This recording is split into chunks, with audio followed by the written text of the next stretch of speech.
Makueni is among the close to 21 other cooperatives that have assisted farmers in their dairy farming venture. But as Wilfred reveals, as much as the county government is making big strides in looking for markets within Makueni and in other parts of the country, the biggest challenge that dairy farmers are facing countrywide is that of the fluctuating milk prices. No, what we are seeing here now is the worst. We have never reached where we have seen what we have seen this year.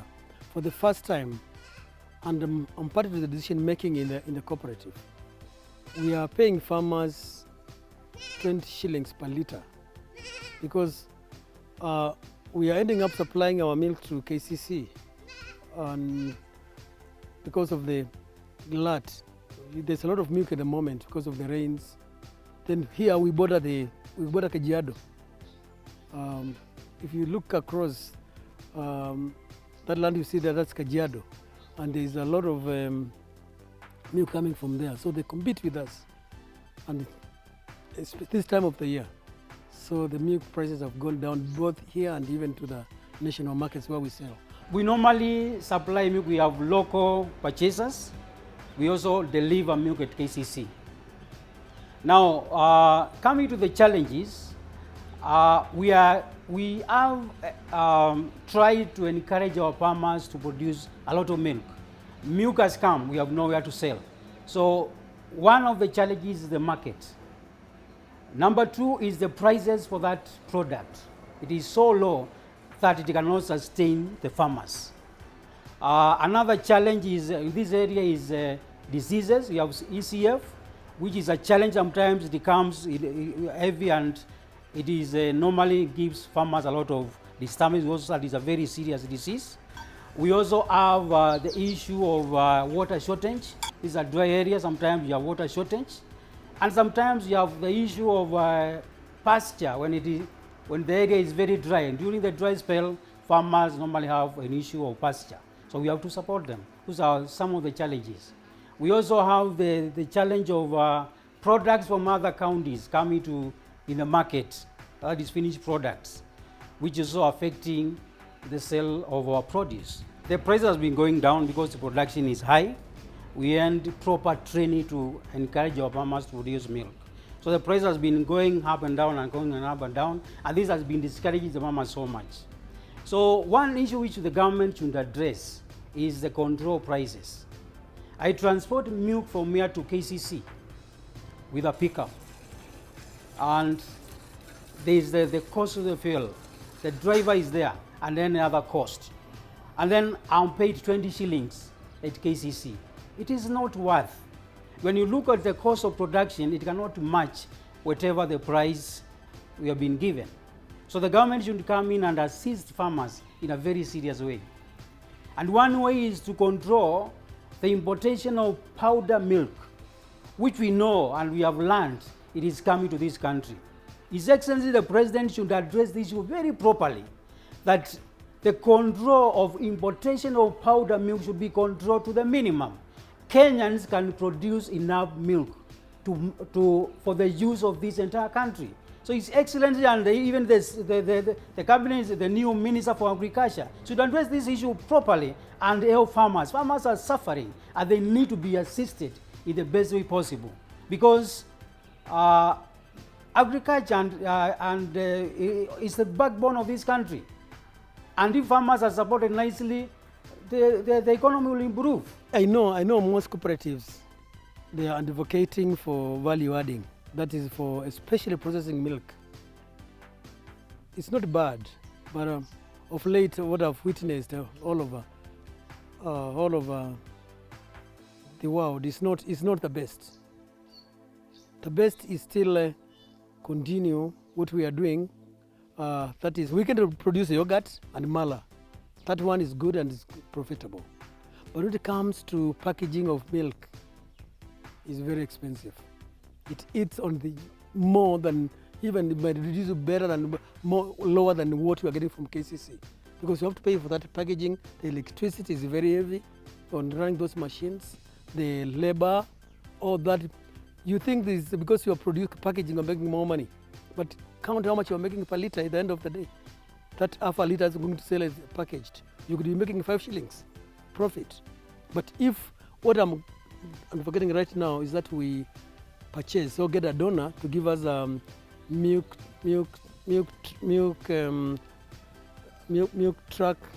tank truck, which will carry our milk from here to Mombasa, to Nairobi, to even Thika, but only pasteurized milk, which means we have not put so much in it, and we can make still better money than anything else. So that, to me, that is what I would advocate for.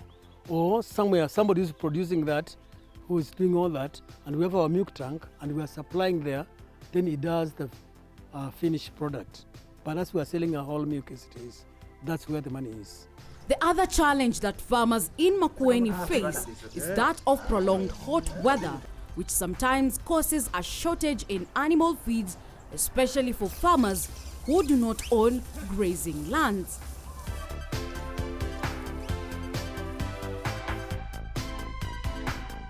Beef farming is a profitable venture because of the huge demand of beef, which is currently not being met through local production. Farmers can raise or buy calves or weaners, then feed and fatten them for slaughter. The enterprise is particularly suitable for the dry mid-altitude and dry transitional zones like Machakos, Makueni, Kitui, Taita Taveta, Elgeyo Marakwet, and Baringo counties. We continue with our tour of Makueni County, where we meet John Paul Muindi and his wife, who prefers being called Mama Boys. John Paul is a livestock keeper, rearing both beef and dairy cattle.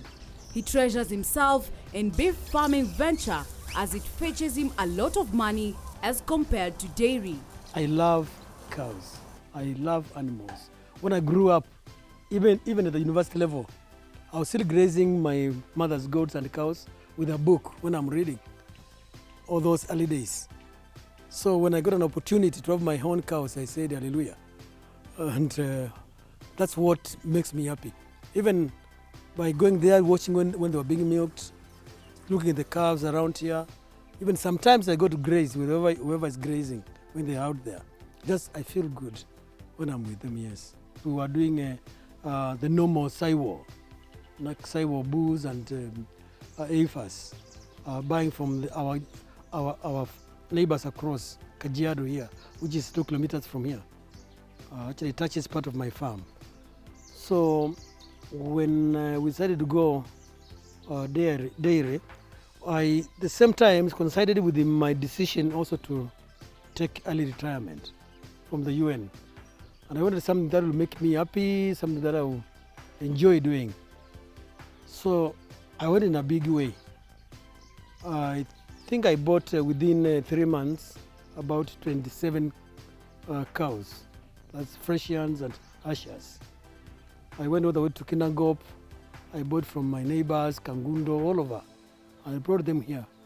But one friend of mine called Stanley, Robin Stanley, who is our neighbor here, the only Mzungu we have around, keeps a lot of cows here. And he cautioned me that, JP, you don't do that, you don't grow, you don't start big in dairy. You go slowly, then you grow. But for me, I want to start the other way.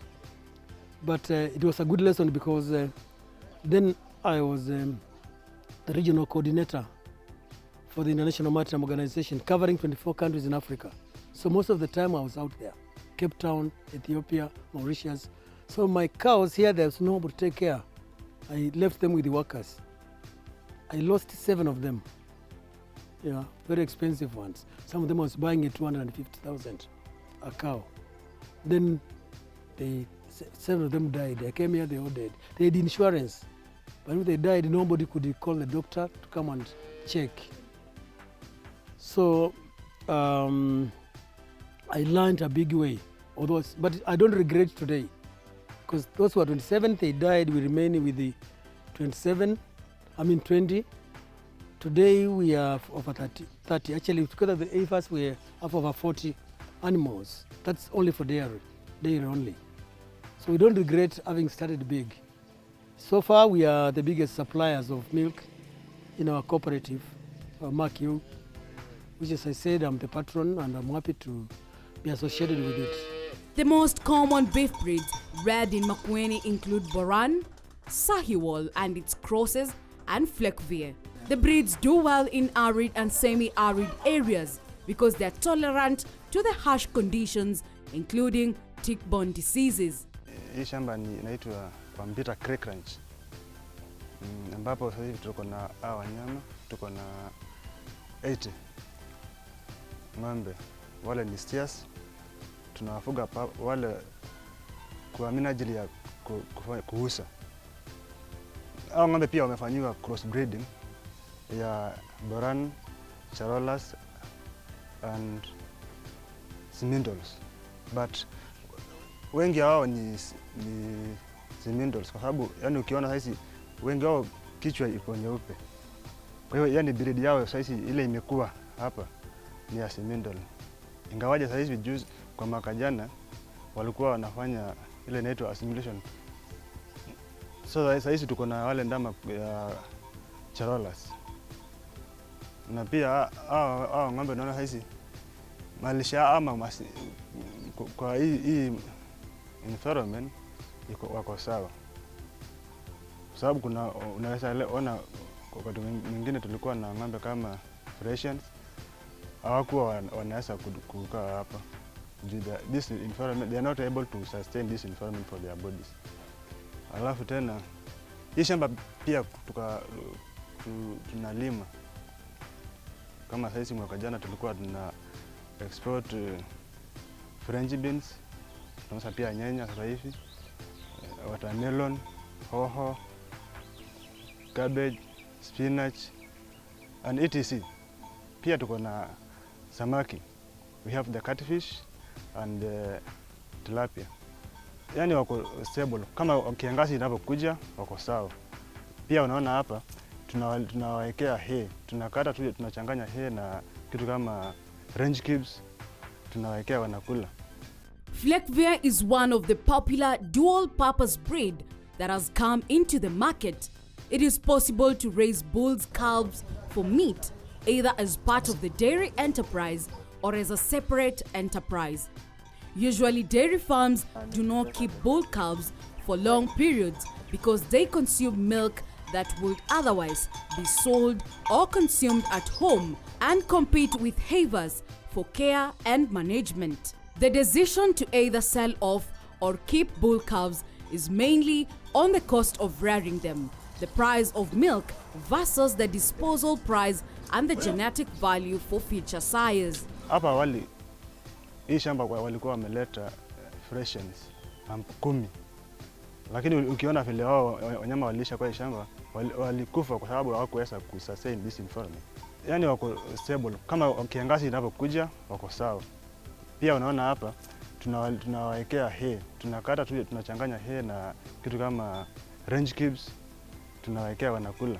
Good planning and preparation are essential for successful beef production. It is very important to always ensure that there is adequate fodder for your animals throughout the year. Secondly, you need to know where you will get bull calves and what ages they will be. The younger they are, the more delicate they are likely to be and the more care they will require. Thirdly, determine the desirable finishing weight, as this will affect the need for your housing and water and expertise needed to successfully run such an enterprise.